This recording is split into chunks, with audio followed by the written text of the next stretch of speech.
En mi cumpleaños número 64, me quedé paralizada mientras el vino corría por mi vestido de $3,000. Mi nuera sonrió con desdén y dijo: «Ahora se ve tan barata como realmente es». Su madre la miraba con orgullo. Mi hijo fingió no ver, pero ninguno de ellos sabía. Esa noche sería el punto de quiebre. Mi nombre es Leonor Villagrán, tengo 64 años. Y esa noche, frente a 80 personas que aplaudían minutos antes, sentí cómo el vino tinto bajaba lentamente por la seda italiana de mi vestido color marfil. Costó $58,000. Pero en ese momento no pensaba en el dinero. Pensaba en las risitas ahogadas, en los murmullos, en el silencio cruel que siguió al accidente. Ingrid, mi nuera, sostenía la copa vacía con esa expresión que yo conocía tan bien: fingida inocencia. Sus ojos brillaban con algo que no era arrepentimiento, era triunfo. A su lado, Graciela, su madre, se llevó la mano a la boca como si estuviera horrorizada. Pero yo vi la sonrisa que escondía detrás de sus dedos. Y Mateo, mi hijo, mi único hijo, el niño que cargué en brazos, que defendí de todo y de todos, estaba revisando su teléfono, como si nada estuviera pasando, como si su madre no estuviera siendo humillada en su propia fiesta de cumpleaños. El salón privado del restaurante azul cobalto, con sus candelabros de cristal y sus manteles bordados, se convirtió en un escenario de vergüenza. Podía sentir cada par de ojos sobre mí, algunos con lástima, otros con ese morbo que la gente siente ante la desgracia ajena. «Ay, suegrita, perdóname», dijo Ingrid con esa voz dulce que reservaba para las audiencias. «Qué torpe soy, te arruiné el vestido». Pero sus palabras siguientes las dijo más bajo, solo para mí, mientras se inclinaba a ayudarme con una servilleta. «Aunque seamos honestas, Leonor, ahora se ve tan barato como realmente eres». Algo se rompió dentro de mí en ese instante. No fue el corazón, fue algo peor. Fue la última hebra de ilusión que me mantenía creyendo que todo estaba bien, que mi familia me amaba, que yo todavía tenía un lugar en mi propia vida. Me quedé inmóvil, no porque fuera débil, sino porque finalmente, después de 5 años de humillaciones pequeñas, de desprecios disfrazados de consejos, de ser desplazada centímetro a centímetro de mi propio hogar, finalmente vi con claridad absoluta. Esto no fue un accidente, esto fue planeado. Y esa noche, manchada de vino y vergüenza, mientras todos volvían incómodos a sus conversaciones, yo tomé una decisión que cambiaría todo, pero nadie lo sabía todavía. Ni siquiera yo misma entendía hasta dónde estaba dispuesta a llegar. Porque lo que ellos no sabían era que esa noche no solo me arruinaron un vestido, me despertaron. Si esta historia te está tocando el corazón, suscríbete al canal para que sigas acompañándome en este relato. Porque lo que viene, nadie se lo esperaba. Pero antes de contarte cómo llegué a ese salón, cómo llegué a ser la mujer invisible en su propia fiesta, necesito que entiendas quién era yo antes de que Ingrid entrara en nuestras vidas como un huracán silencioso. Antes de que mi hijo se convirtiera en un extraño, antes de perderme a mí misma. Yo no siempre fui esta mujer que agacha la cabeza. Hubo un tiempo en que mi nombre significaba algo en esta ciudad. Leonor Villagrán, arquitecta. Diseñé el edificio Santander en Polanco, la Biblioteca Municipal de Coyoacán, el complejo residencial Torres del Valle que todos conocen por sus jardines verticales. Era 2013 cuando mi mundo se derrumbó. Ricardo, mi esposo, murió en un choque en la autopista México-Querétaro. Un tráiler perdió el control. Lluvia, neblina. Mi marido ya no regresó a casa. Mateo tenía 32 años. Acababa de conseguir un puesto en una empresa de tecnología. Yo tenía 52. Y de pronto, estábamos solos. 2 personas tratando de entender cómo seguir respirando cuando el centro de tu universo desaparece. Durante 1 año, apenas pude trabajar. Mateo venía cada tarde, me traía sopa, se sentaba conmigo en silencio. A veces llorábamos juntos, Otras veces, solo nos tomábamos de la mano viendo fotografías viejas. Él era mi ancla, y yo era la suya. Poco a poco, regresé a la vida. Tomé un proyecto pequeño, luego otro. Una firma internacional me ofreció liderar el diseño de un centro cultural en Barcelona. 3 años de contrato, buen salario, la oportunidad de mi carrera. Pero Mateo me miró con esos ojos que heredó de su padre y me dijo: «Mamá, te necesito cerca, por favor». Rechacé Barcelona. Compré un terreno hermoso en San Ángel, con jacarandas en la calle y vista a las montañas. Invertí mis ahorros, 4.200.000 pesos. Contraté al mejor arquitecto que conocía, yo misma, y diseñé una casa con 2 salas, una para mí, otra para Mateo y la familia que algún día tendría. Quería un hogar multigeneracional, como los de antes, donde las abuelas cocinan con las nueras, donde los nietos corren por el jardín mientras los adultos toman café en la terraza. Soñaba con eso mientras colocaba cada ladrillo, cada ventana, cada detalle. La casa quedó lista en 2015. Mateo se mudó conmigo. Fueron 2 años hermosos. Cocinábamos juntos los domingos. Él me ayudaba con mis planos. Yo lo escuchaba hablar de sus proyectos en la empresa. Teníamos nuestra rutina, nuestra paz. Hasta que en 2017, Mateo conoció a Ingrid Saldívar en una conferencia de negocios en Monterrey. Al principio, me pareció encantadora. Alta, delgada, con esa sonrisa perfecta de quien sabe exactamente cómo causar buena impresión. Venía de una familia de bien, según decía. Su padre había sido empresario textil. Su madre, Graciela, era viuda también. Ingrid fue amable conmigo las primeras semanas. Me preguntaba por mi trabajo, elogiaba la casa, me llamaba Doña Leo, con cariño fingido que yo entonces creí genuino. Se casaron en 2018. Una boda elegante en un jardín de Cuernavaca. Yo pagué la mitad, 280.000 pesos. Ingrid lloró de felicidad en mis brazos. «Siempre quise una suegra como tú», me susurró. Qué idiota fui al creerle. Los primeros meses fueron tolerables. Ingrid se mudó a la casa. Respetaba mi espacio, o eso parecía. Pero había pequeños cambios. Un cuadro que yo colgué aparecía en otro lugar. Mis especias en la cocina se reorganizaban. Mis rutinas se interrumpían con nuevas tradiciones que ella imponía. «Es que así lo hacíamos en mi casa, doña Leo», decía con esa voz suave. «No le molesta, ¿verdad?». Y yo decía que no, porque quería paz, porque quería que Mateo fuera feliz, porque una buena suegra no pelea por tonterías. Pero las tonterías se volvieron invasiones. Ingrid convenció a Mateo de que yo necesitaba ayuda, que a mi edad mantener una casa tan grande era demasiado. Despidió a Eufemia, mi empleada de 20 años, sin consultarme. Trajo a una chica nueva que solo respondía órdenes de Ingrid. Luego llegó Graciela. «Solo unos días, mamá», me dijo Mateo. «Su departamento se está remodelando». Eso fue hace 3 años. Graciela nunca se fue. Entre las dos redecoraron mi sala, cambiaron cortinas, movieron muebles, instalaron cámaras de seguridad que curiosamente solo vigilaban mis espacios, mi estudio, mi habitación, el jardín donde yo solía tomar café. Y Mateo, mi hijo, se convirtió en un fantasma. Salía temprano, regresaba tarde. Cuando yo intentaba hablar con él, siempre tenía prisa, siempre tenía una reunión, siempre después.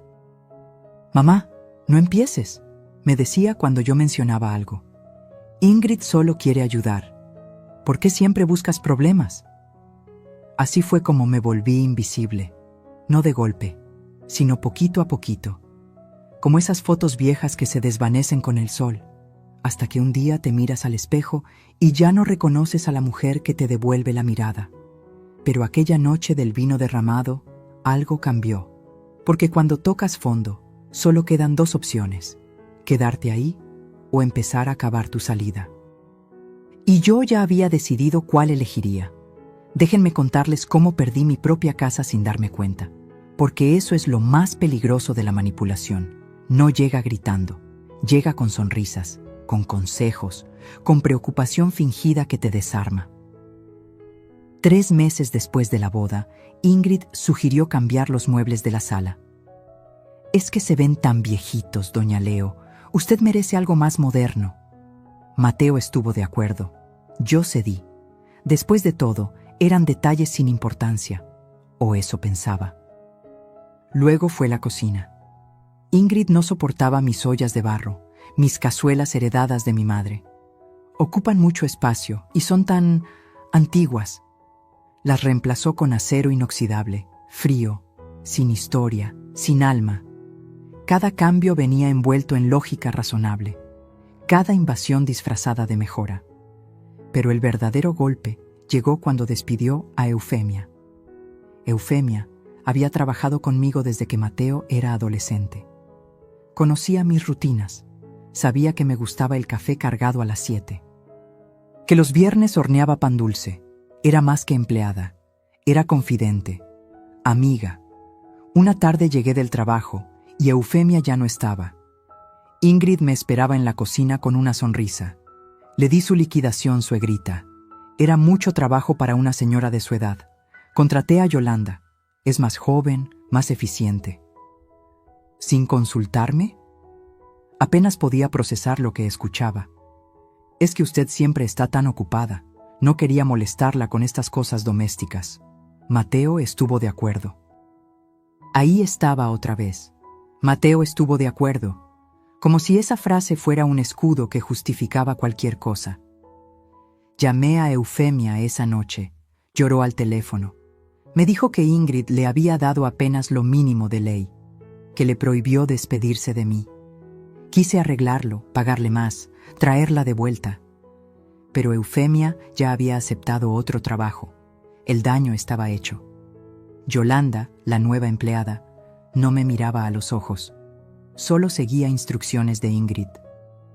Si yo pedía algo, primero consultaba con la señora Ingrid, como si yo fuera una invitada en mi propia casa. Entonces llegó Graciela. La madre de Ingrid apareció con 3 maletas. «Solo mientras remodelan mi departamento», dijeron. Eso fue en octubre de 2020. Estamos en 2023 y sigue aquí. Graciela se instaló en la habitación de invitados que yo diseñé para cuando vinieran amigos.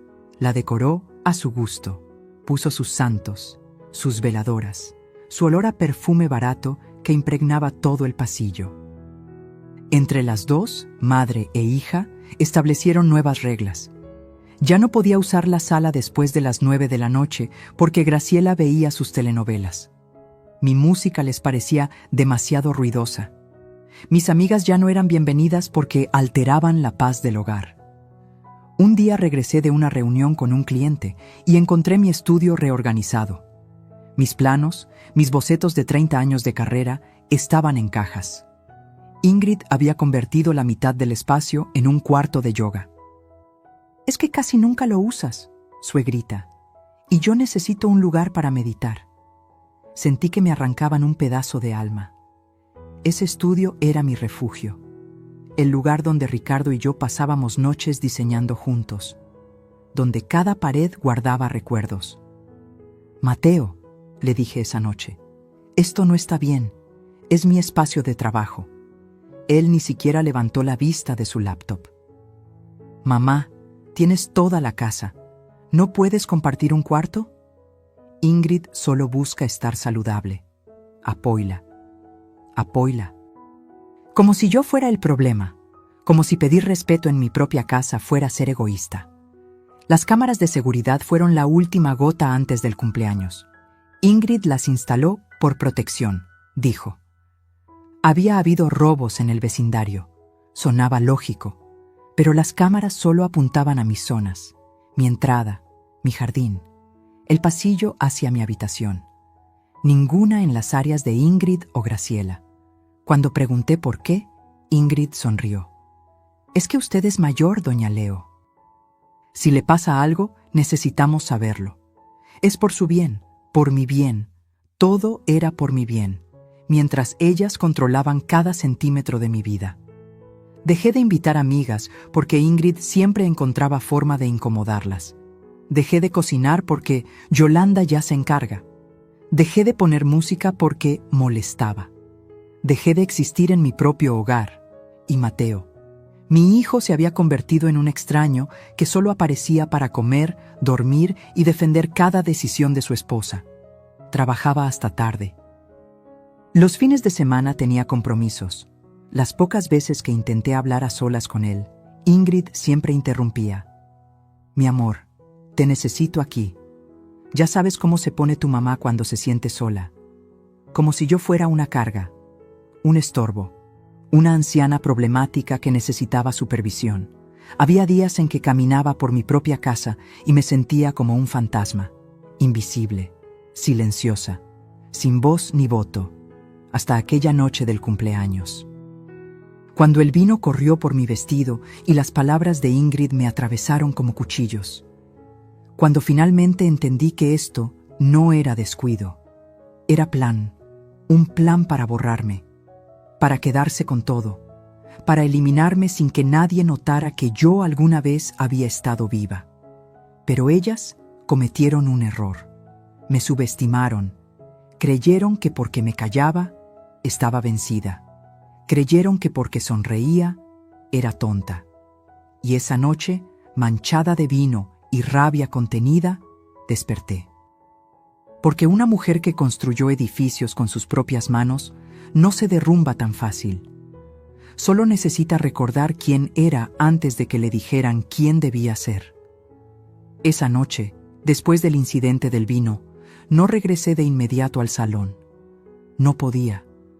Las piernas me temblaban. El pecho me ardía con una mezcla de humillación y algo más oscuro. Algo que llevaba años acumulándose. Salí al jardín del restaurante. Había faroles colgando de los árboles, música suave que venía del salón. El aire fresco me golpeó la cara y recién entonces me permití respirar. Me quité los zapatos. El pasto estaba húmedo bajo mis pies. El vestido arruinado se pegaba a mi piel. 58,000 pesos convertidos en trapo manchado. Pero ya no me importaba el vestido. Me importaba el veneno en la sonrisa de Ingrid, la complicidad en los ojos de Graciela, el silencio cobarde de mi hijo. Me senté en una banca escondida entre los arbustos. Necesitaba unos minutos antes de volver a fingir que todo estaba bien. Antes de sonreír y agradecer por una fiesta que se había convertido en mi funeral público. Entonces las escuché. Voces femeninas que venían del baño exterior, cerca de donde yo estaba. La ventana estaba entreabierta. Reconocí esas risas inmediatamente. ¿Viste su cara? La voz de Ingrid rebosaba satisfacción. Pensé que se iba a poner a llorar ahí mismo. «Te pasaste, hija». Era Graciela, pero no sonaba molesta. Sonaba orgullosa. Aunque te digo, lo del vestido fue brillante. $3,000 tirados a la basura.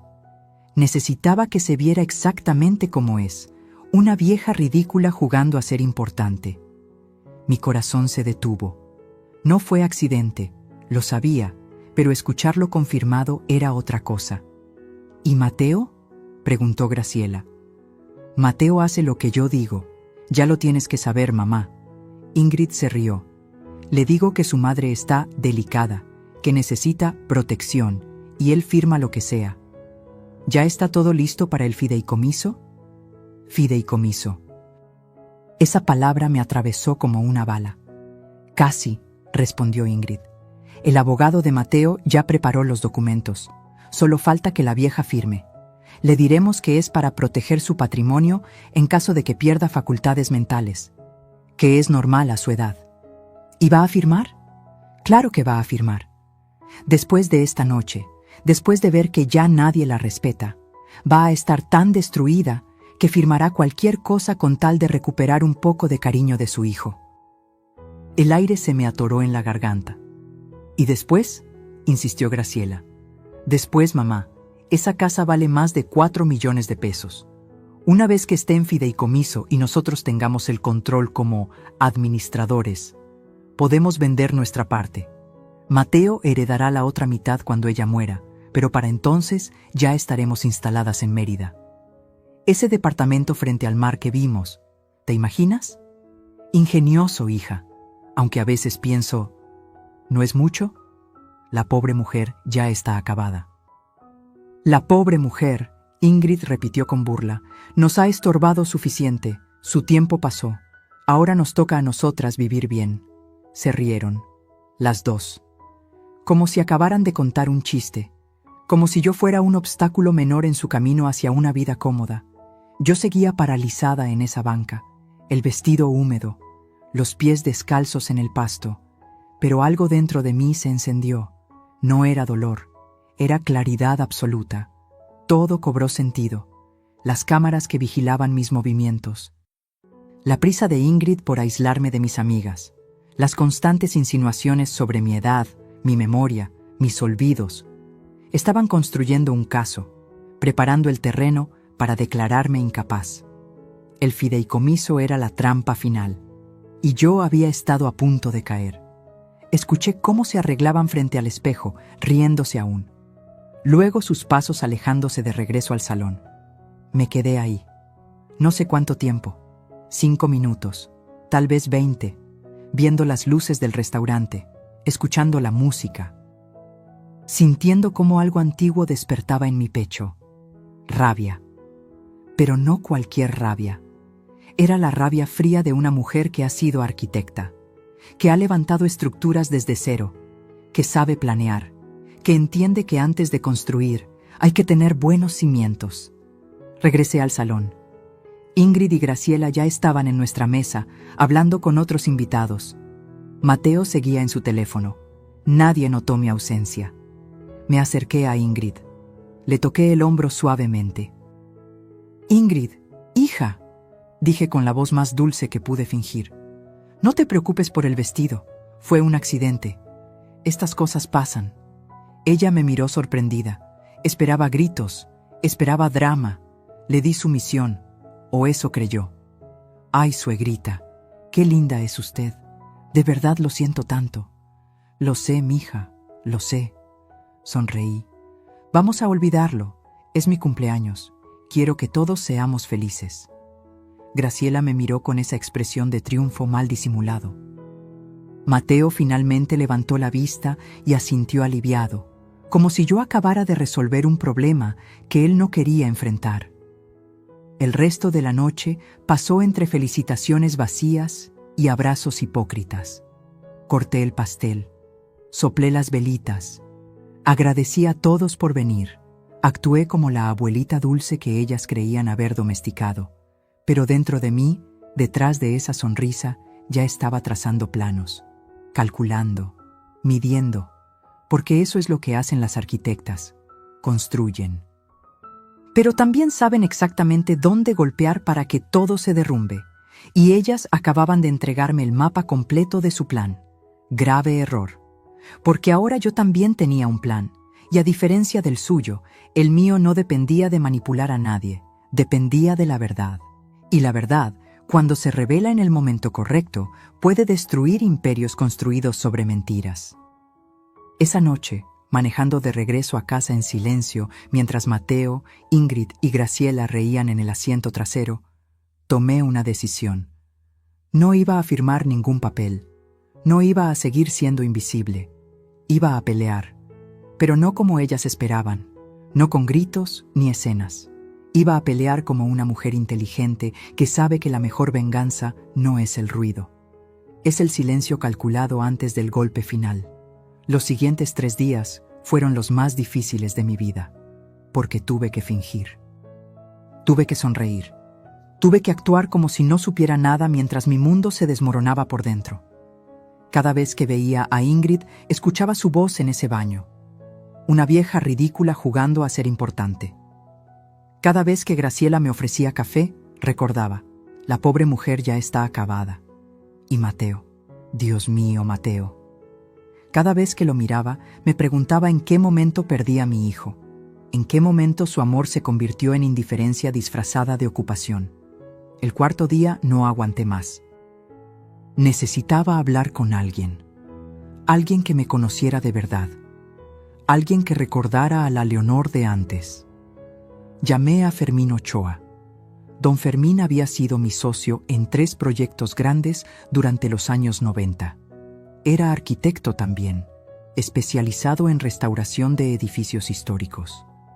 Teníamos 71 años ahora, viudo desde hace 5.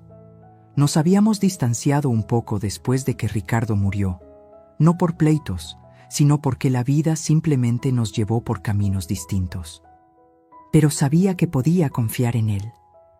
Quedamos de vernos en el Café Tacuba, ese lugar antiguo del centro histórico donde los meseros usan chaleco y los azulejos cuentan historias de 100 años. Llegué temprano. Pedí un café de olla. Mis manos temblaban alrededor de la taza. Fermín llegó con su bastón de madera labrada y esa sonrisa cálida que siempre tuvo. Leonor, me abrazó fuerte. ¿Cuánto tiempo? Te veo cansada. Estoy destruida, Fermín.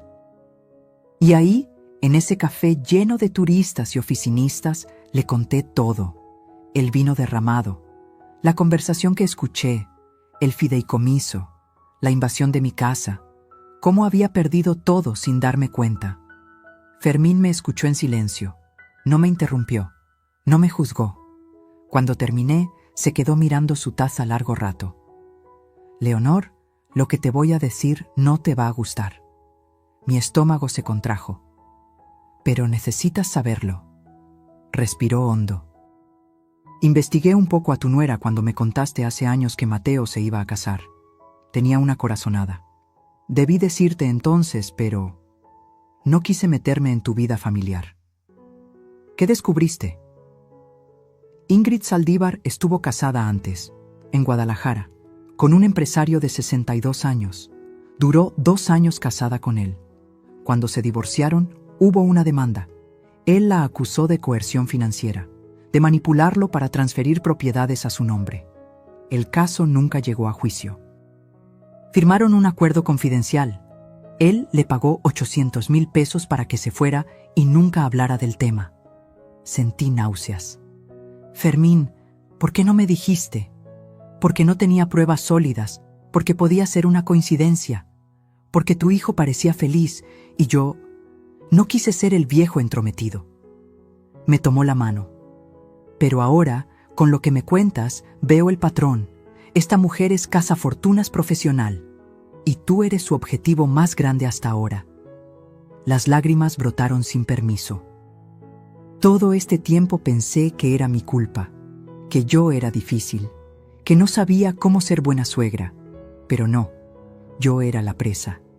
Necesitas ayuda legal, Leonor, ayuda seria. ¿Conoces a alguien? Fermín sonrió por primera vez esa tarde. Conozco a la mejor. Paloma Rentería. Se especializa en casos de patrimonio familiar y abuso financiero contra adultos mayores. Es implacable. Si alguien puede ayudarte, es ella. 2 días después estaba en el despacho de la licenciada Paloma Rentería. Oficina moderna en Santa Fe, piso 14, con vista a toda la ciudad. Paloma tenía unos 45 años, cabello corto, traje sastre color vino y unos ojos que te atravesaban cuando hablaba. Señora Villagrán, cuénteme todo, y quiero decir todo. Cada detalle cuenta. Le mostré documentos, estados de cuenta bancarios que logré imprimir en secreto, escrituras de la casa. Le conté sobre las cámaras, sobre Eufemia, sobre el fideicomiso que querían hacerme firmar. Paloma iba tomando notas. Su expresión se endurecía con cada cosa que yo decía. ¿Tiene usted cuentas conjuntas con su hijo? Sí, una cuenta de ahorro que abrimos hace años. Tiene acceso a ella. ¿Ha notado movimientos extraños? No lo he revisado. Confío en Mateo. Gran error. Su tono no fue cruel, pero sí directo. Necesito que me autorice revisar todas sus cuentas. Ahora. Firmé la autorización.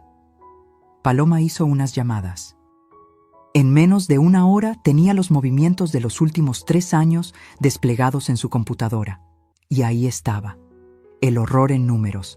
Retiros de 50,000 pesos, 80,000, 120,000, siempre en fechas cercanas, transferencias a una cuenta que yo no reconocía, pagos de tarjetas de crédito que no eran mías. Señora Villagrán, en los últimos 2 años han salido de su cuenta conjunta casi 890,000 pesos. ¿Autorizó usted estos movimientos? No, yo ni siquiera sabía. Esto es malversación. Abuso financiero, y tenemos pruebas documentales. Paloma siguió revisando. Encontró facturas. Una a nombre de Ingrid por un auto que yo nunca vi, 385,000 pesos. Otra por un viaje de negocios a Cancún, 95,000 pesos. Compras en tiendas departamentales, joyas, ropa. Todo pagado con mi dinero, sin mi conocimiento. Además, continuó Paloma, si intentan hacerla firmar un fideicomiso alegando incapacidad mental, necesitamos contraatacar. ¿Tiene usted algún problema cognitivo real? Ninguno. Mi médico puede confirmarlo. Perfecto.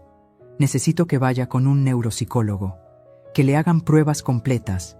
Así tendremos documentación de que usted está en plenas facultades mentales. Eso destroza cualquier intento de declararla incapaz. ¿Y qué hacemos con el dinero robado? Demanda civil. Vamos a recuperar cada peso, pero eso lleva tiempo. Paloma se inclinó hacia adelante. Señora Villagrán, necesito que entienda algo. Esta batalla será fea. Su hijo va a tener que elegir un bando. Y probablemente no elija el suyo, al menos no al principio. Las palabras me dolieron, pero sabía que era verdad. ¿Está dispuesta a llegar hasta el final?, preguntó Paloma. Pensé en el vino derramado, en las risas crueles, en mi casa invadida, en mi hijo convertido en extraño, en años de humillación silenciosa. Hasta el final, respondí, aunque me cueste todo. Paloma sonrió, y en esa sonrisa vi algo que no había visto en años. Una aliada, alguien de mi lado. Entonces empecemos. Porque estas mujeres cometieron un error. Subestimaron a la arquitecta. Salí de ese despacho diferente. Ya no era la víctima asustada. Era la estratega, la constructora de planes. Ingrid y Graciela habían declarado la guerra sin saberlo.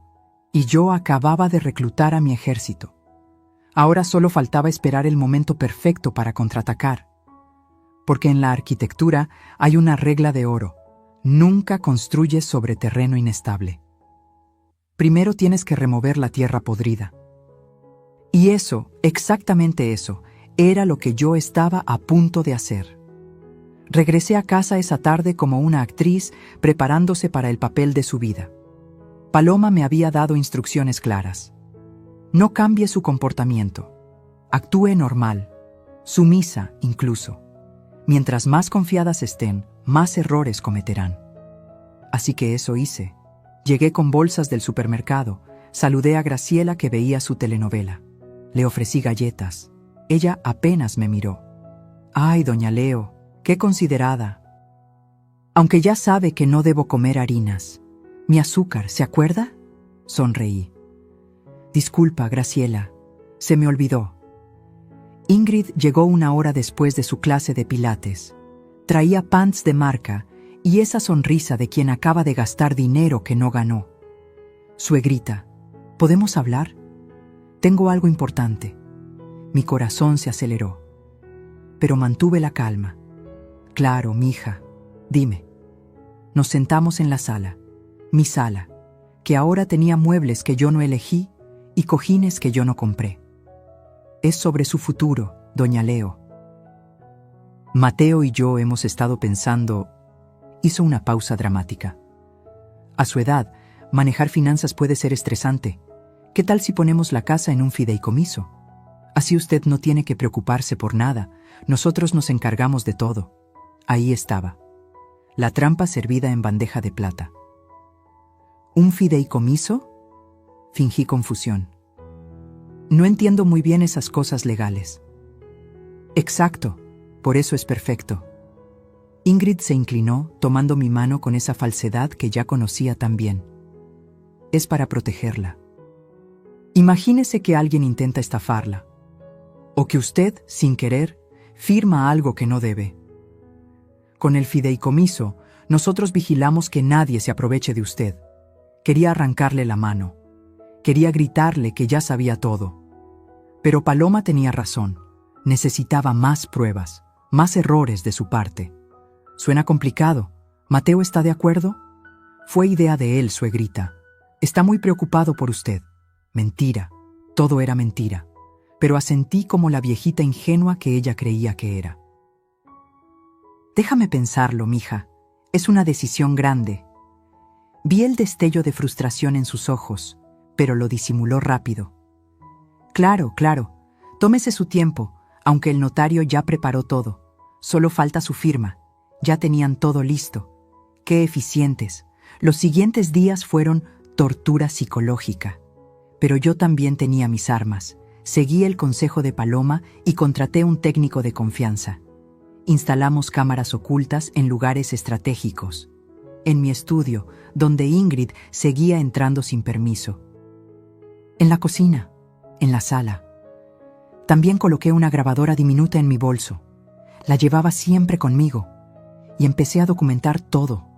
Cada desprecio, cada humillación, cada invasión. Una tarde, Ingrid entró a mi recámara sin tocar. Yo estaba cambiándome. No le importó. Ay, perdón, suegrita. Es que necesito ese collar que me prestó. ¿Dónde lo guarda? Yo no te presté ningún collar, Ingrid. Claro que sí. El de perlas. ¿Ya se le olvidó? Me quedé helada. Ese collar me lo regaló Ricardo en nuestro 20º aniversario. Nunca lo prestaría. Debe estar en mi joyero, dije, la voz temblándome. Ingrid fue directo a él. Sacó el collar. Se lo puso frente al espejo. Ah, sí, este. Perfecto para la cena de mañana. Se lo devuelvo el jueves. Y se fue. Con mi collar. Con mi recuerdo. Pero la grabadora en mi bolsillo capturó todo. Su mentira. Su robo disfrazado de préstamo.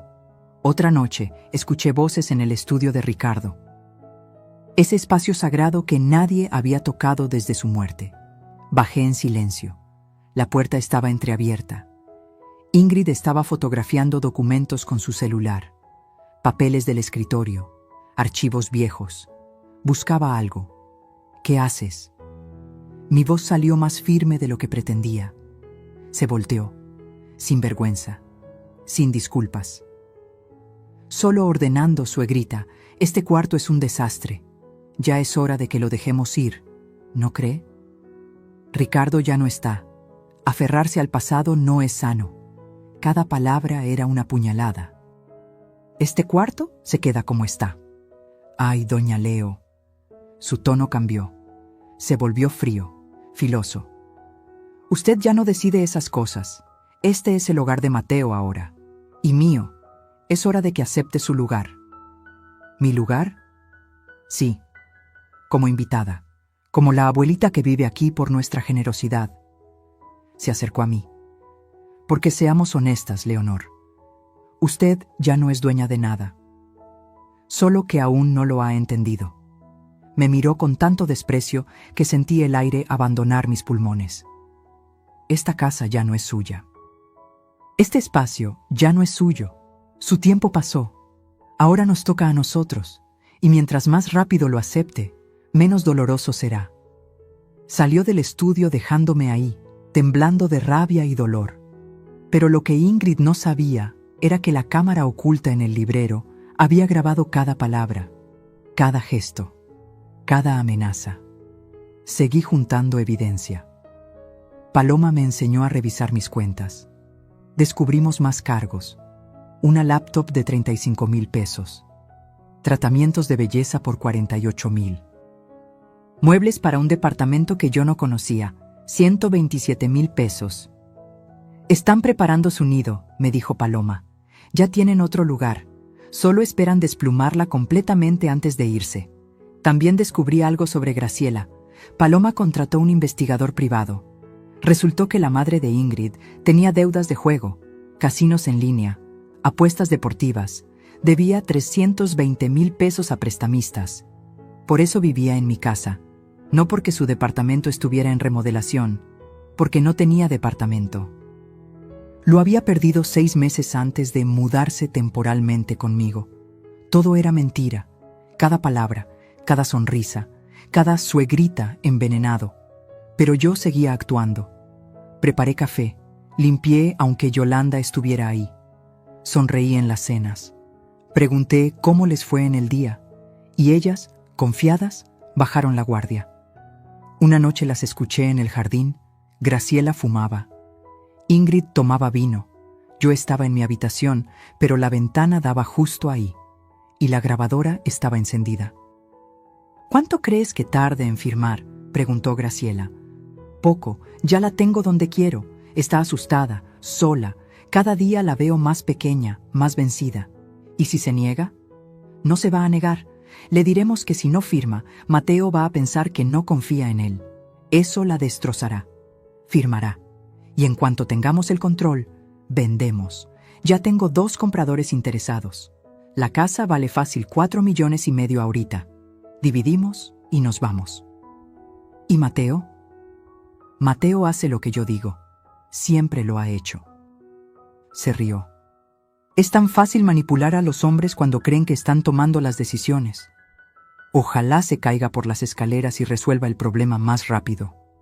Graciela rió también. Esa frase, esa maldita frase quedó grabada en audio perfecto. Al día siguiente llamé a Paloma. Ya tengo todo, le dije. Cada palabra, cada mentira, cada amenaza. Perfecto. Entonces es hora. ¿Está lista, señora Villagrán? Miré por la ventana. Vi a Ingrid en el jardín, regando plantas que yo sembré, en tierra que yo pagué, en un hogar que yo construí. Lista, respondí. Que empiece el juego de verdad. Porque ya había jugado a ser invisible. Ya había jugado a ser débil. Ahora iba a jugar con mis propias reglas. Y en este juego yo conocía cada rincón del tablero, porque yo lo había diseñado. Pasaron 2 semanas más de simulación. 2 semanas donde cada día me costaba más mantener la máscara. Pero Paloma insistía. Necesitamos que ellas se sientan completamente seguras, que cometan el error definitivo. Y lo cometieron. Fue un martes por la noche. Mateo llegó temprano del trabajo, cosa rara. Me pidió que nos sentáramos a hablar. Ingrid y Graciela también estaban ahí, como buitres esperando su festín. Mamá, necesitamos hablar sobre tu futuro. Mi hijo ni siquiera me miraba a los ojos. Tenía papeles en las manos. Documentos legales. ¿Mi futuro? Mantuve el tono suave, inocente. Ingrid y yo hemos notado cosas preocupantes. Hizo una pausa. Olvidas conversaciones, repites preguntas. El otro día dejaste la estufa prendida. Mentira, nunca dejé la estufa prendida, pero no dije nada. Mamá, no es tu culpa, es la edad, le pasa a todos. Pero tenemos que protegerte, proteger tu patrimonio. Ingrid se acercó, puso los papeles sobre la mesa. Es el fideicomiso del que hablamos, suegrita. Ya está todo listo. Solo necesitamos su firma. Es por su bien. Para que nadie se aproveche de usted. La ironía me quemaba la garganta. Pero yo me siento bien. No he olvidado nada. Mamá, así empieza. Mateo finalmente me miró. Mira, yo me encargo de todo. Tú solo vive tranquila, sin preocupaciones. ¿No es eso lo que quieres? Lo que yo quería era recuperar a mi hijo. Pero ese hombre sentado frente a mí era un extraño. Necesito tiempo para pensarlo. Ya tuviste tiempo. La voz de Ingrid cambió. Se endureció. Llevamos semanas hablando de esto. ¿Por qué te resistes tanto? ¿No confías en tu propio hijo? Ahí estaba. La manipulación directa. Claro que confío en Mateo. Entonces, firma. Déjame revisar los documentos con calma. Mañana les doy respuesta. Vi la furia destellar en los ojos de Ingrid, pero se contuvo. Como quiera, doña Leo, pero esto no puede esperar más. Esa noche no dormí. Sabía que el momento se acercaba, que ya no podía seguir posponiendo. Al día siguiente, Mateo salió temprano. Ingrid y Graciela fueron al spa. Yo aproveché para llamar a Paloma. Ya me presionaron para firmar. No puedo seguir evitándolo. Perfecto. Es hora de actuar.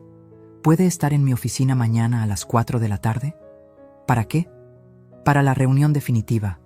Invite a Mateo, Ingrid y Graciela. Dígales que va a firmar, que quiere hacerlo con un notario presente para que todo sea legal. Yo me encargo del resto.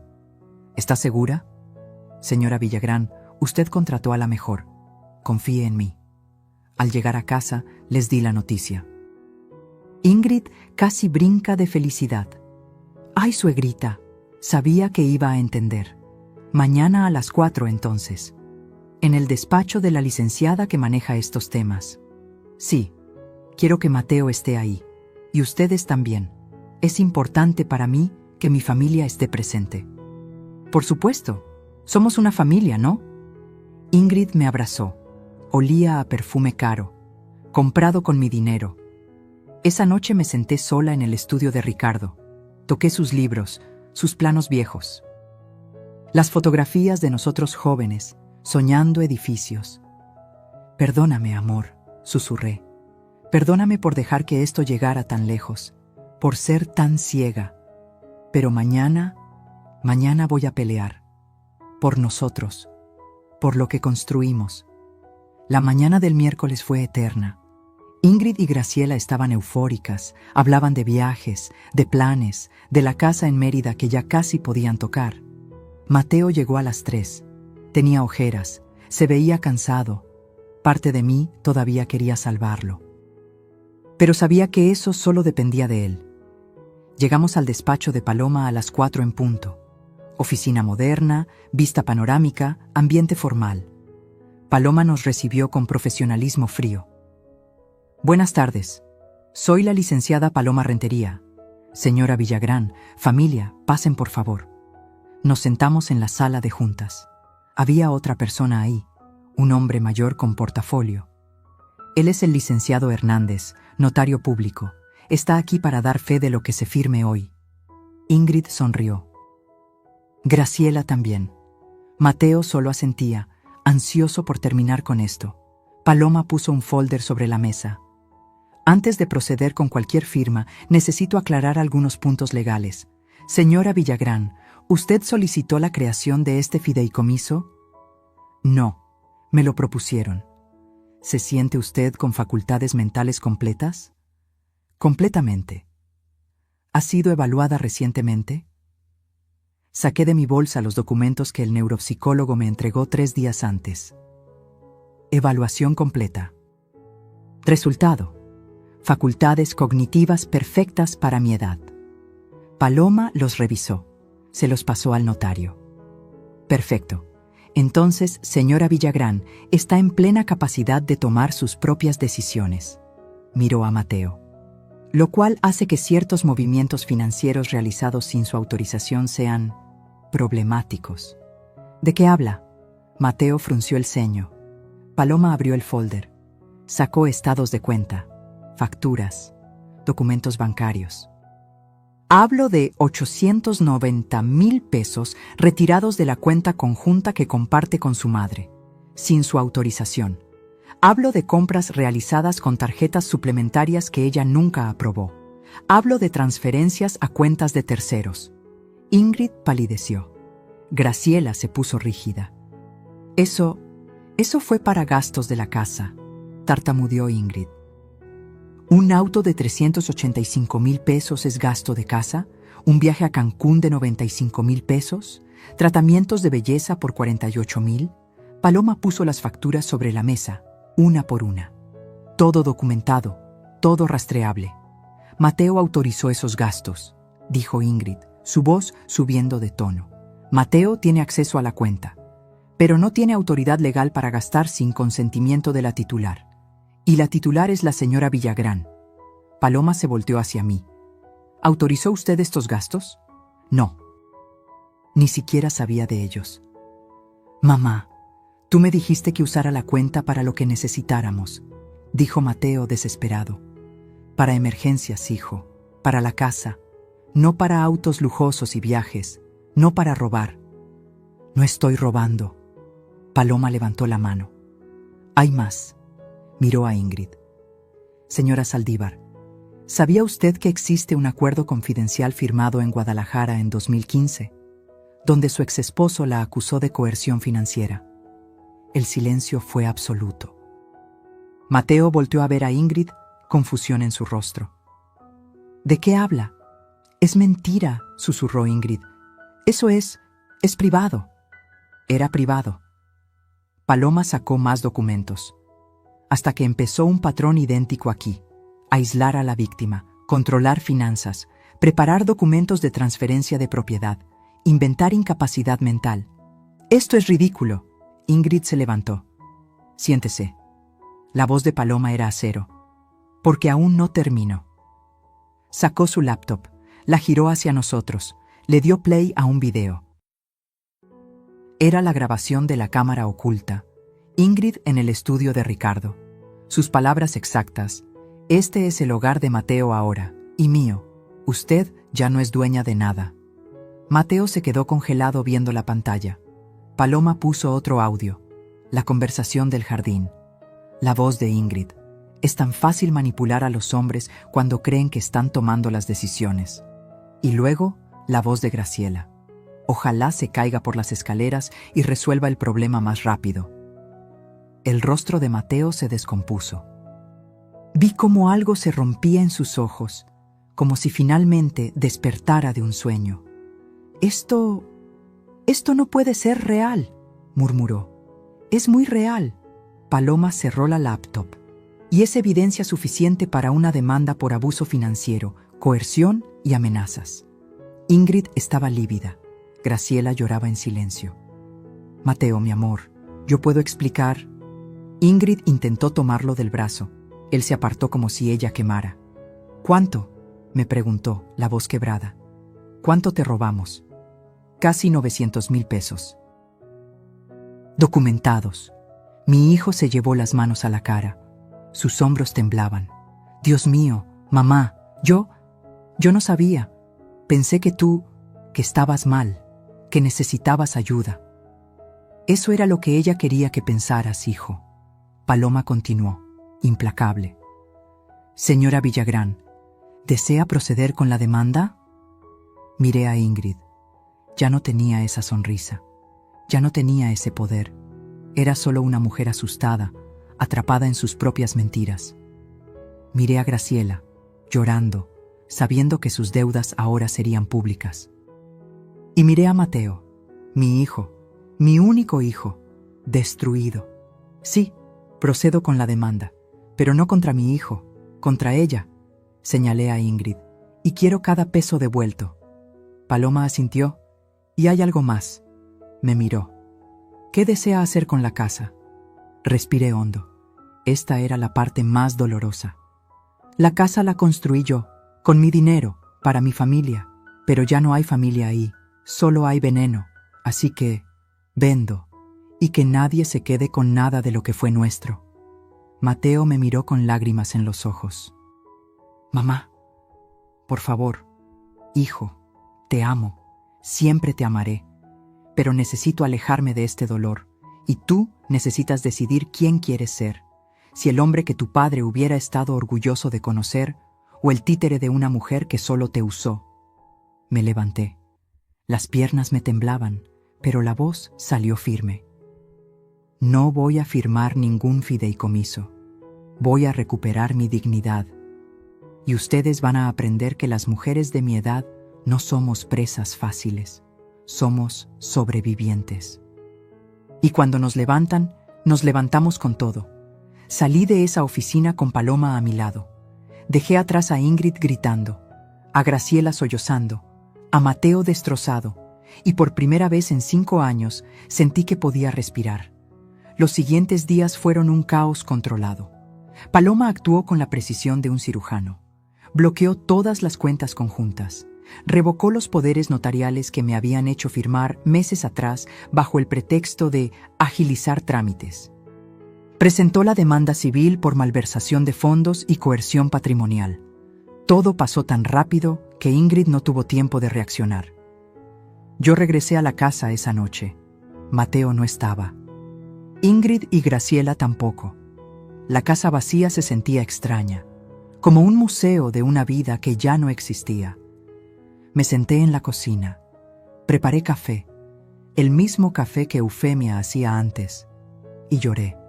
Lloré por todo lo perdido, por mi hijo, por los años desperdiciados, por la familia que nunca fue. Pero también lloré de alivio, porque finalmente había dicho basta. Mateo llegó cerca de medianoche.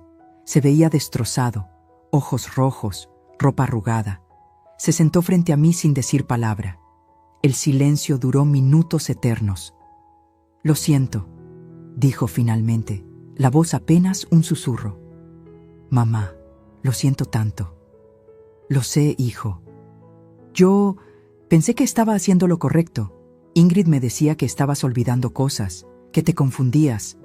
Yo solo quería protegerte». «¿Y por qué nunca me preguntaste a mí? ¿Por qué nunca hablaste conmigo directamente?» Se quebró. Las lágrimas corrieron por su rostro.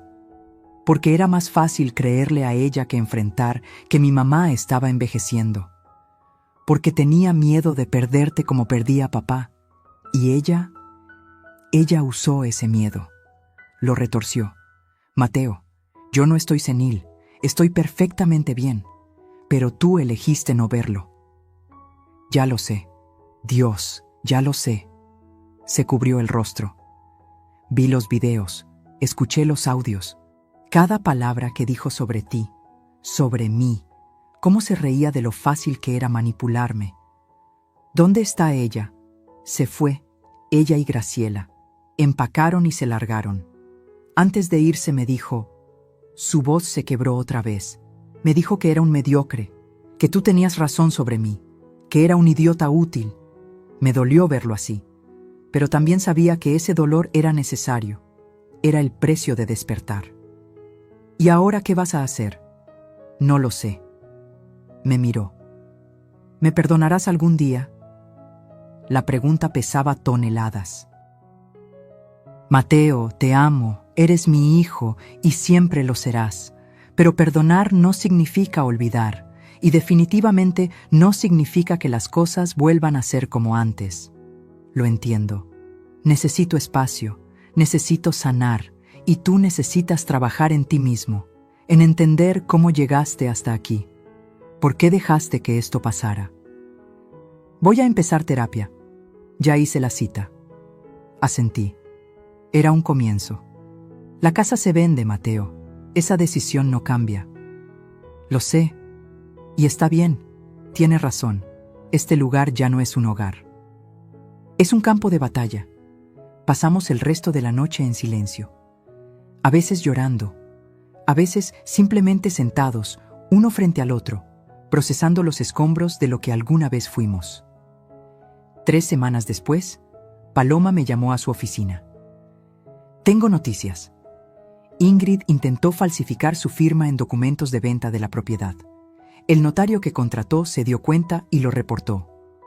Ahora enfrenta cargos por intento de fraude». «¿Cargos penales?» «Sí, y la demanda civil avanza. Hemos logrado rastrear exactamente a dónde fue cada peso. Tenemos un caso sólido. Van a tener que devolver todo». «¿Y Graciela?» «Sus deudas salieron a la luz. Los prestamistas ya la están persiguiendo. Perdió su círculo social completo. Nadie quiere saber de ella. Era justicia, pero se sentía vacía. Porque la justicia no devuelve el tiempo perdido. No borra las heridas. ¿Y qué pasa conmigo ahora?» Paloma sonrió. «Ahora, señora Villagrán, usted reconstruye, en sus propios términos». La casa se vendió 2 meses después en 4.380.000 pesos. Buen precio. Familia joven con niños. Me dio algo de paz saber que ese espacio volvería a tener risas genuinas. De ese dinero, Mateo no pidió nada. Firmó la renuncia a cualquier reclamación. «Es tuyo, mamá. Siempre lo fue». Recuperamos 890.000 pesos de lo robado. Ingrid tuvo que vender el auto, devolver joyas, liquidar deudas para pagar. No fue a la cárcel, pero el proceso penal quedó en su historial. Su reputación destruida. Mateo se mudó a un departamento pequeño. Empezó terapia 2 veces por semana. Me llamaba cada domingo. Conversaciones cortas, incómodas al principio, pero honestas. Y yo hice algo que nunca imaginé. Compré un loft en el centro histórico, Colonia Roma Norte, edificio de los años 40 restaurado, techos altos, ventanales enormes, luz natural todo el día. Me costó 1.850.000 pesos, perfecto para una mujer sola que necesitaba empezar de nuevo. Lo primero que hice fue instalar mi estudio de arquitectura. Mesones grandes, computadoras nuevas, biblioteca con todos mis libros, mis planos viejos en las paredes. Luego llamé a 3 jóvenes arquitectos recién egresados. Les ofrecí mentoría, espacio de trabajo, proyectos reales. ¿Por qué nosotros?, me preguntó una de ellas, Daniela, 26 años, ojos brillantes de ambición. Porque yo sé lo que es sentir que tu voz no importa. Y quiero asegurarme de que ustedes nunca se sientan así. Tomamos un proyecto. Renovación de una escuela pública en Iztapalapa. No pagaba mucho, pero era importante, real, con propósito. Me levanté cada mañana con energía que creí perdida. Trabajé, diseñé, enseñé. Volví a ser Leonor Villagrán, arquitecta. No solo la mamá de alguien, no solo la víctima de algo. Yo. Completa. Por primera vez en años, reconecté con Silvia, mi amiga de toda la vida. Esa que Ingrid había logrado alejar con sus manipulaciones. Nos vimos en un café. Lloramos. Reímos. Contamos historias. Te extrañé tanto, me dijo, pero sabía que tenías que encontrar tu camino sola. Pues ya lo encontré, y tiene vista al ángel de la independencia. Fermín también se volvió parte de mi nueva rutina. Cafés los miércoles, exposiciones los sábados. No era romance, era compañía genuina, conversaciones sin agenda oculta, sin manipulación. Solo 2 personas mayores disfrutando de la vida que les quedaba. Un domingo, 6 meses después de la venta, Mateo vino a visitarme. Traía flores, girasoles, mis favoritos. Había olvidado que le gustaban. El lugar está hermoso, mamá. Gracias, hijo. Recorrimos el loft. Le mostré mis proyectos. Me contó de su terapia, de cómo estaba aprendiendo a poner límites, a reconocer manipulación, a no tener miedo de estar solo. ¿Crees que algún día podamos, no sé, ser familia otra vez?, preguntó, la voz cargada de esperanza frágil. Me senté frente a él. Lo miré realmente. Vi al hombre que era, no al niño que fue. Mateo, somos familia, siempre lo seremos, pero la familia que éramos ya no existe. Murió junto con la confianza. Lo que podemos construir ahora es algo nuevo, algo diferente, algo basado en respeto mutuo, no en obligación. ¿Cómo hago eso? Con acciones, hijo, no con palabras. Las palabras son baratas, los hechos construyen puentes, y esos puentes toman tiempo. Asintió, lo entendió, y por primera vez vi en sus ojos algo que no había visto en años.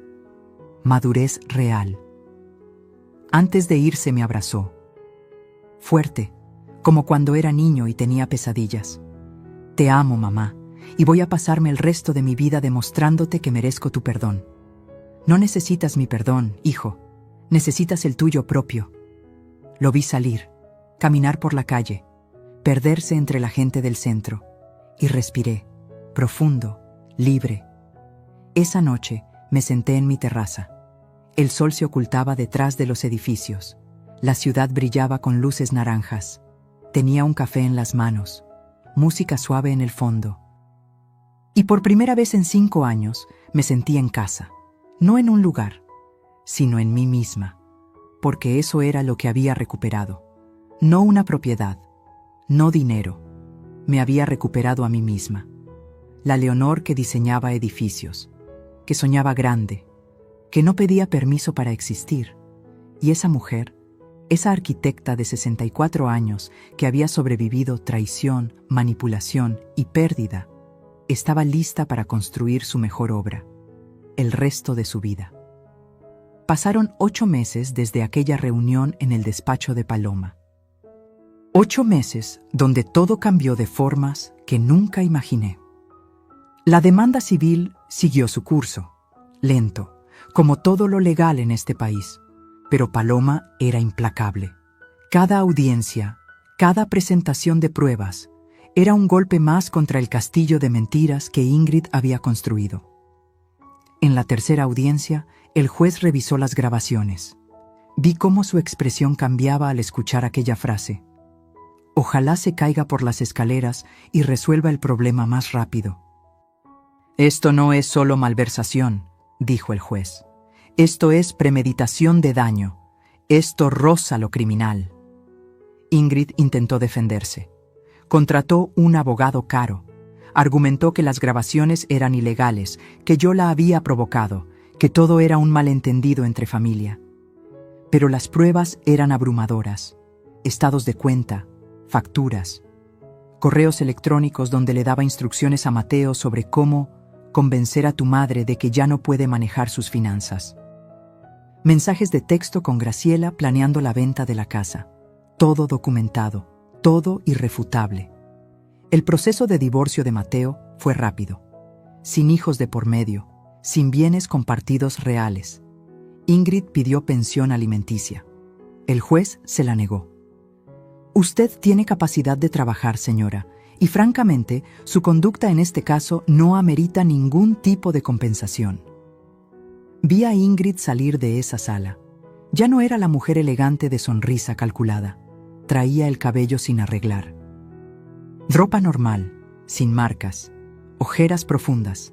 La máscara había caído completamente. Por un momento, solo un momento, sentí lástima, pero luego recordé sus palabras. Recordé cada humillación, cada mentira, y la lástima se evaporó. Graciela fue el caso más triste. Sus deudas la alcanzaron. Los prestamistas demandaron. Tuvo que declararse en quiebra. Su círculo social, esas amigas con las que jugaba cartas y presumía de su hija exitosa, le dieron la espalda.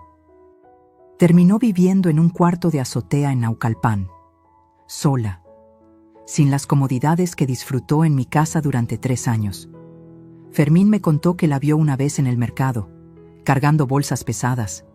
Se veía 10 años más vieja. ¿Sentiste algo?, me preguntó. Sentí que cada quien tiene lo que sembró, respondí. Pero lo más duro fue Mateo, porque con él no hubo justicia clara, solo consecuencias. Perdió su trabajo. La empresa consideró que el escándalo familiar afectaba su imagen. Conflicto de interés, le dijeron. Lo despidieron con lo mínimo. Tuvo que vender su auto, mudarse a un departamento más barato, ajustarse a una vida que no conocía, la vida de quien tiene que empezar desde abajo otra vez. Pero lo más importante, perdió su ilusión de quién era. Durante años se creyó el hombre exitoso, el hijo protector, el esposo enamorado, y todo era mentira, era un títere, un instrumento en manos de alguien más. Esa revelación lo destruyó de formas que el dinero no podía arreglar. Siguió yendo a terapia, me llamaba cada semana, al principio solo para disculparse, luego para contarme sobre su proceso. El terapeuta dice que tengo codependencia, me dijo un día, que toda mi vida he buscado validación externa, primero de papá, luego de ti, después de Ingrid. Nunca aprendí a validarme a mí mismo. ¿Y ahora?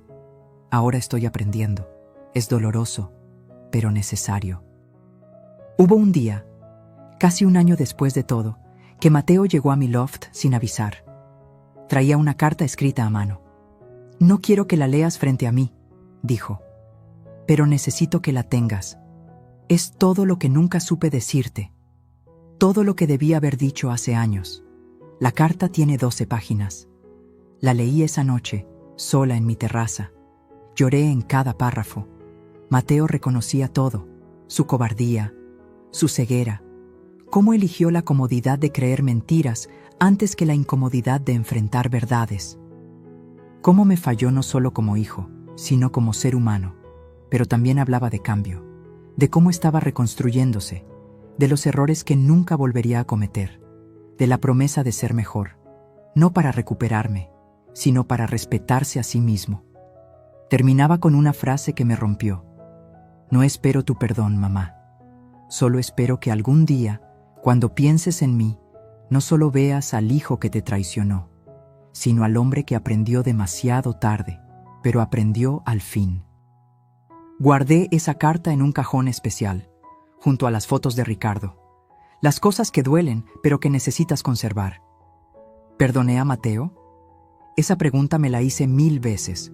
La respuesta no es simple, porque el perdón no es un interruptor que prendes y ya, es un proceso. Algunos días lo perdonaba completamente, otros días la rabia volvía y me preguntaba cómo pudo ser tan ciego.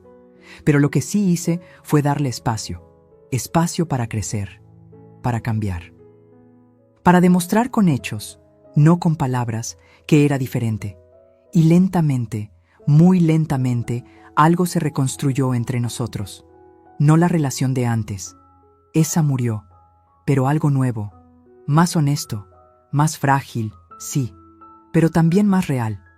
En cuanto a Ingrid, el final legal llegó 14 meses después del inicio. El juez falló a mi favor en todo. Tenía que devolverme los 890,000 pesos más intereses. Un total de 1,047,000 pesos. Vendió todo lo que tenía. Joyas, ropa de marca. El carro que compró con mi dinero. No fue a prisión, pero quedó con antecedentes penales. Intento de fraude.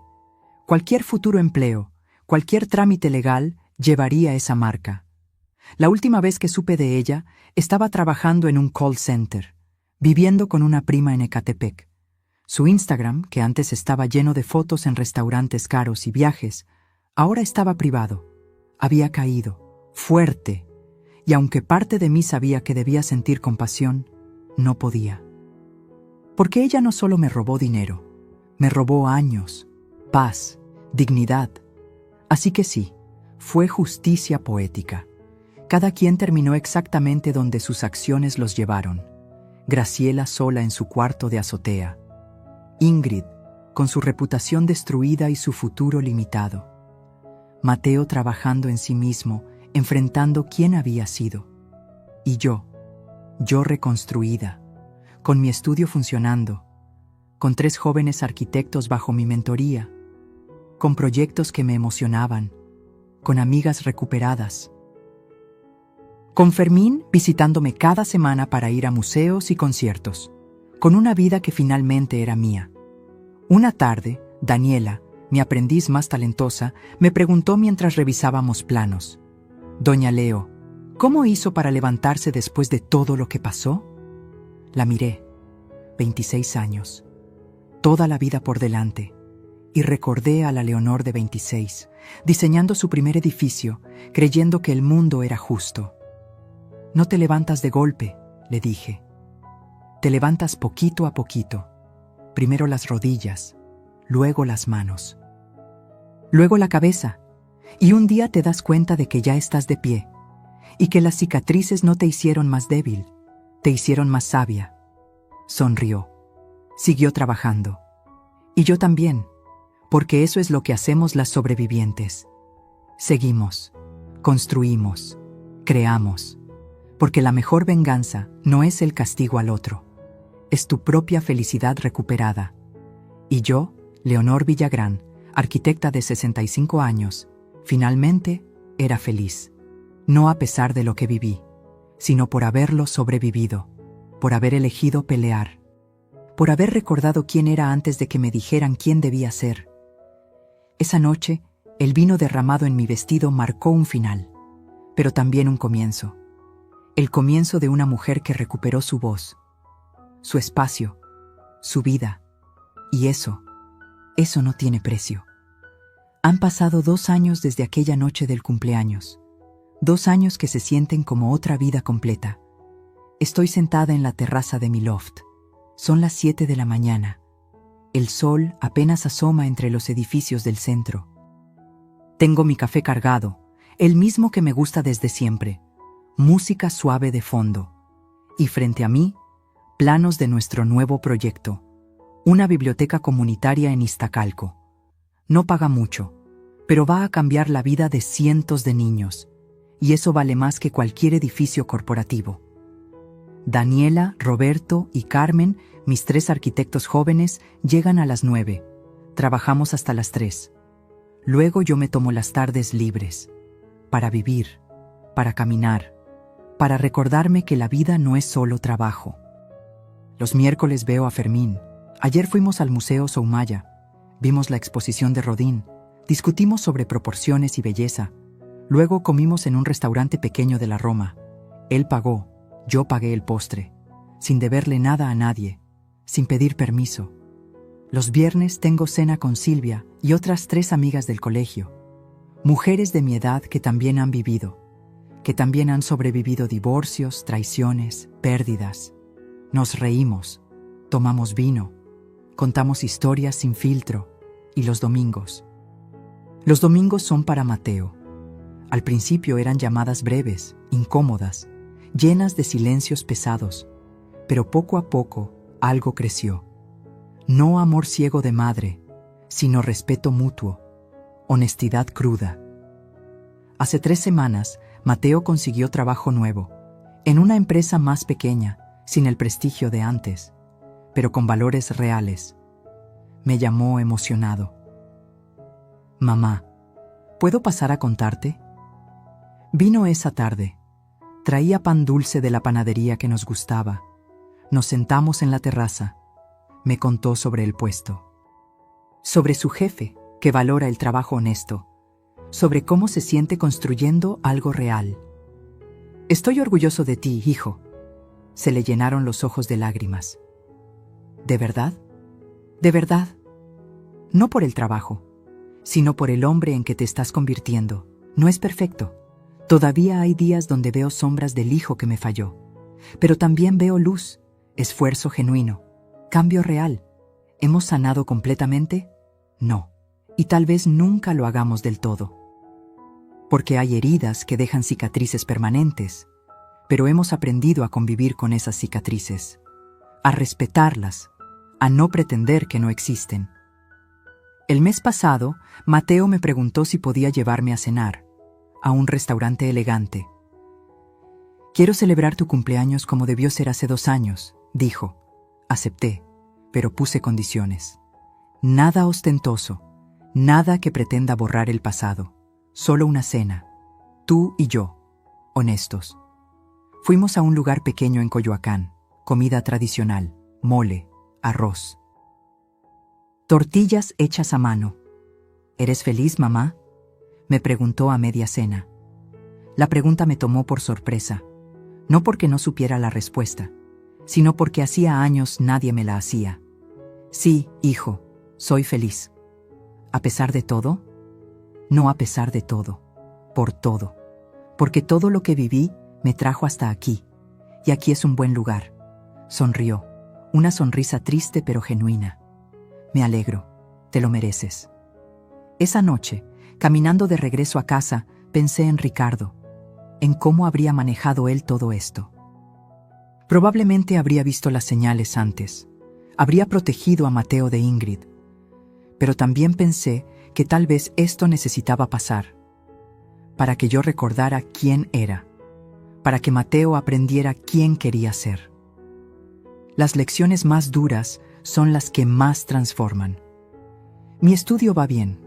Tenemos 3 proyectos activos, pequeños pero significativos. Una casa ecológica en Tepoztlán, la biblioteca comunitaria y la renovación de una vecindad histórica en el centro. Daniela está brillando. Roberto encontró su voz en el diseño sustentable. Carmen descubrió que su pasión es la accesibilidad universal. Los veo crecer y me veo a mí misma hace 40 años. Con esa hambre, esa ilusión, esa certeza de que la arquitectura puede cambiar vidas. Y yo les enseño no solo técnica, les enseño a defender su espacio, a no dejar que nadie les robe su voz. A las mujeres jóvenes especialmente. No dejen que les digan que son demasiado, les digo, demasiado viejas, demasiado jóvenes, demasiado sensibles, demasiado duras. Ustedes son exactamente lo que necesitan ser. Una tarde, después de una junta difícil con un cliente que no quería escuchar ideas de una señora mayor, Daniela me vio defender nuestro diseño con argumentos sólidos hasta que el cliente cedió. ¿Cómo hace eso?, me preguntó después. ¿Cómo no se intimida? Porque ya no tengo nada que probar. Ya no busco aprobación, solo busco hacer buen trabajo. Y cuando sabes tu valor, nadie puede quitártelo. Hace un mes recibí una llamada inesperada. Era el director de la Facultad de Arquitectura de la UNAM. Señora Villagrán, estamos organizando un ciclo de conferencias sobre mujeres arquitectas pioneras. Nos encantaría que participara. Acepté. Di la conferencia hace 2 semanas. Auditorio lleno. Estudiantes jóvenes, ojos brillantes, listos para cambiar el mundo. Les conté mi historia. No solo los edificios que diseñé, también lo que viví. La pérdida, la traición, la reconstrucción. Pensé que a los 64 años mi vida había terminado, les dije. Pero resulta que apenas estaba comenzando la parte más interesante. Al final, una chica de unos 20 años se me acercó. Tenía lágrimas en los ojos. Mi abuela está pasando por algo similar. Con su familia. Se siente acabada. ¿Puedo mostrarle esta conferencia? Por favor. Y dile de mi parte que nunca es tarde para recuperarse. Que la edad no define tu valor. Que mientras respires, puedes cambiar tu historia. Esos momentos. Esos son los que me recuerdan por qué valió la pena pelear. No solo por mí, sino por todas las mujeres que creen que después de cierta edad deben volverse invisibles, complacientes, silenciosas. No. 1000 veces no. Esta mañana, mientras preparaba mi café, me vi en el espejo. Tengo 65 años, canas que ya no tiño, arrugas que cuentan historias, manos que construyeron edificios y ahora construyen sueños nuevos. Y me gustó lo que vi. No la Leonor perfecta, no la madre abnegada, no la víctima destruida, sino la Leonor completa, con todas sus facetas, sus cicatrices, sus victorias. La mujer que perdió casi todo y se reconstruyó desde los cimientos. Suena el timbre. Es Fermín. Hoy vamos a ver una exposición de arquitectura japonesa. ¿Lista para la aventura?, pregunta con esa sonrisa cálida. Siempre, respondo. Y es verdad, estoy lista, no solo para hoy, sino para todos los días que vienen. Porque aprendí algo fundamental en estos 2 años. La vida no termina cuando los demás deciden que ya no eres relevante. La vida comienza cuando tú decides que sí lo eres. A los 65 años no terminé mi historia. La reescribí con mi propia letra, con mis propias reglas, con mi propia dignidad. Y esta versión, esta Leonor, renacida de las cenizas de la humillación, es la mejor que he sido. No porque sea perfecta, sino porque es auténticamente mía. Salgo de mi loft. El sol brilla sobre la ciudad. Hay ruido, movimiento, vida. Y yo formo parte de ella, no como espectadora, sino como protagonista. Porque eso es lo que somos las mujeres que sobrevivimos, protagonistas de nuestras propias historias. Y mi historia, lejos de terminar aquella noche del vino derramado, apenas estaba comenzando su capítulo más hermoso. El capítulo donde yo elegí, donde yo construí, donde yo florecí. A los 65 años, sin pedir permiso, sin disculparme por existir, simplemente siendo, completa, libre, viva. Y eso es lo que significa realmente renacer. El timbre de mi loft suena un domingo por la tarde. No espero a nadie. Fermín está de viaje visitando a su hija en Monterrey. Mis amigas confirmaron para el viernes. Los chicos del estudio no trabajan domingos. Abro la puerta y mi corazón se detiene un segundo. Es Mateo. Pero no trae flores ni regalos. Trae algo diferente en las manos. Un sobre manila grueso. Y en su rostro hay una expresión que no le había visto. Determinación mezclada con miedo. Mamá, ¿puedo pasar? Necesito mostrarte algo. Claro, hijo. Se sienta en la sala. No en el sillón donde siempre se sienta, sino en el borde, como quien está a punto de saltar. Pone el sobre en la mesa de centro. He estado trabajando en esto los últimos 6 meses, con mi terapeuta, solo, sin presión de nadie. Abre el sobre, saca papeles, muchos papeles. Esto es un plan de restitución. Su voz tiembla ligeramente. No solo el dinero que ya devolvimos por orden del juez, sino todo. Cada peso que gasté de más, cada decisión que tomé sin consultarte. Cada momento en que debí defenderte y no lo hice. Me muestra hojas con números, cálculos detallados, fechas, montos. Son 340,000 pesos adicionales, gastos que yo autoricé, cenas, viajes, cosas que creí normales pero que salían de tu cuenta. Lo voy a pagar todo. Me tomará 3 años con mi salario actual, pero lo voy a hacer. Las lágrimas amenazan con salir, pero las contengo. Mateo, el juez no ordenó eso. Ya cumpliste legalmente. No se trata de lo legal, mamá. Se trata de lo correcto. Me mira directo a los ojos por primera vez en mucho tiempo. Pasé 1 año en terapia aprendiendo la diferencia. Lo legal es lo mínimo. Lo correcto es lo que te deja dormir en paz. Hay algo más en el sobre. Lo saca con manos temblorosas. Y esto es lo más difícil. Es una carta, pero no para mí. Es para el Colegio de Arquitectos de México. Les pedí que te nominaran para el reconocimiento a la trayectoria. Les conté sobre tus edificios, tus proyectos, tu mentoría, todo lo que has hecho que yo nunca supe valorar. Mi garganta se cierra. Hijo, todavía no termino. Saca un cuaderno. Este es mi diario de terapia. Quiero que lo leas. Todo, las partes feas, donde reconozco mi codependencia, mi cobardía, cómo dejé que me manipularan porque era más fácil que pensar por mí mismo. Pone el cuaderno en mis manos. No espero que esto cambie nada entre nosotros. No espero que me perdones más rápido. Solo necesito que sepas que estoy haciendo el trabajo real, no para recuperarte, sino para ser el hombre que papá hubiera querido que fuera. Silencio. Largo. Pesado.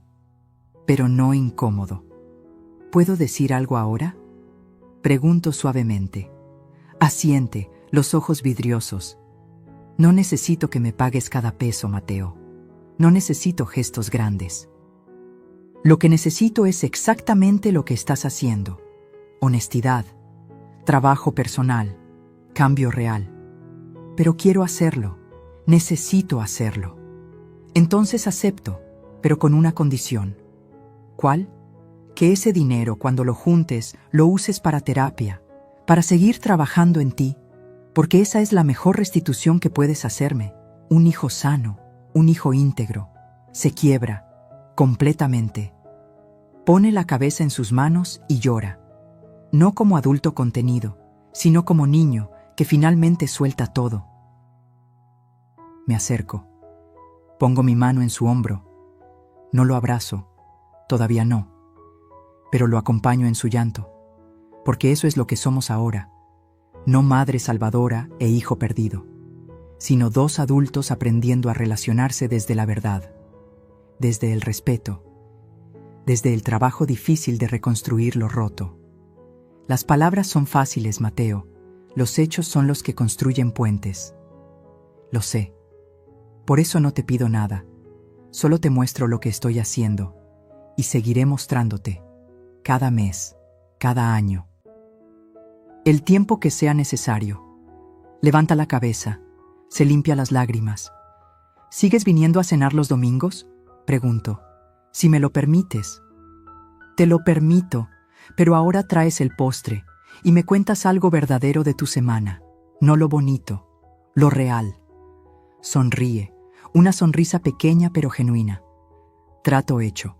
Antes de irse, se detiene en la puerta. Mamá, gracias. ¿Por qué? Por no rendirte conmigo, por poner límites, por obligarme a crecer aunque doliera. Porque si me hubieras perdonado fácil, si hubieras dejado que todo siguiera igual, yo nunca habría cambiado. Seguiría siendo ese hombre débil que dejó que abusaran de su madre. Los límites no son castigo, hijo. Son amor. El amor verdadero protege, y a veces proteger significa decir no. Asiente. Se va. Me quedo sola con el sobre Manila. El plan de restitución. El diario. La carta al colegio de arquitectos. Leo el diario esa noche. No todo. Solo fragmentos. Veo su dolor, su vergüenza, su trabajo real para entender cómo llegó a ser quien fue. Y por primera vez en 2 años siento algo que creí perdido. Esperanza. No de que todo vuelva a ser como antes, sino de que podamos construir algo nuevo, algo mejor, algo basado en verdad y no en fantasía. 3 semanas después recibo un correo del Colegio de Arquitectos. Me nominaron. No solo por mi trayectoria profesional, sino por mi trabajo de mentoría con jóvenes arquitectos. Lloro leyendo ese correo, no de tristeza, de alegría pura. Porque alguien vio, alguien valoró. La ceremonia es en 2 meses. Me invitan a llevar acompañantes. Invito a Fermín, a Silvia, a Daniela, Roberto y Carmen. Y sí, invito a Mateo. ¿Estás segura?, me pregunta cuando lo llamo. Segura, eres mi hijo, y quiero que veas lo que construí cuando finalmente dejé de hacerme pequeña para que otros se sintieran grandes. El día de la ceremonia me pongo un vestido color vino, elegante pero cómodo, tacones que puedo caminar. Cabello suelto con mis canas plateadas brillando bajo las luces. Mateo llega temprano a recogerme. Trae traje. Se ve bien, pero más importante, se ve en paz. En el auto me dice: estoy orgulloso de ti, mamá. Siempre debí estarlo, pero estaba demasiado ocupado pretendiendo ser alguien que no era para ver quién eras tú realmente. Gracias, hijo. Eso significa mucho. La ceremonia es hermosa. Dan el reconocimiento. Hablo frente a cientos de personas. Cuento mi historia. No solo los edificios. También la caída y el renacimiento. A todas las mujeres aquí presentes, digo en mi discurso final, especialmente a las que sienten que su mejor época ya pasó. Les digo que están equivocadas. Su mejor época es ahora, es siempre ahora. Mientras tengan voz, úsenla. Mientras tengan fuerza, luchen. Mientras tengan vida, vivan. No para otros, para ustedes. La ovación es larga, emotiva. Después, en la recepción, Mateo se acerca con una copa de jugo en la mano. ¿Recuerdas aquella noche del vino?, pregunta. ¿Cómo olvidarla? Pensé que ese era tu final, tu momento más bajo, pero resulta que era tu comienzo, tu despertar. A veces los finales son comienzos disfrazados. ¿Crees que algún día podamos? No termina la pregunta. ¿Ser familia otra vez? Ya somos familia, Mateo. Solo que ahora es una familia real, con límites, con respeto, con verdad. Y eso es mejor que la fantasía que teníamos antes. Sonríe, brindamos, con jugo, no con vino. Porque algunos símbolos necesitan reescribirse. Esa noche regreso a mi loft, cansada pero feliz. Pongo el reconocimiento en el librero, al lado de las fotos de Ricardo, al lado de los planos de mi primer edificio, y miro todo lo que he construido. No solo estructuras de concreto, sino una vida. Mi vida, una vida que casi pierdo, pero que recuperé con uñas y dientes, con llanto y trabajo, con límites y dignidad. Me siento en mi terraza, la ciudad brilla abajo, millones de luces, millones de historias.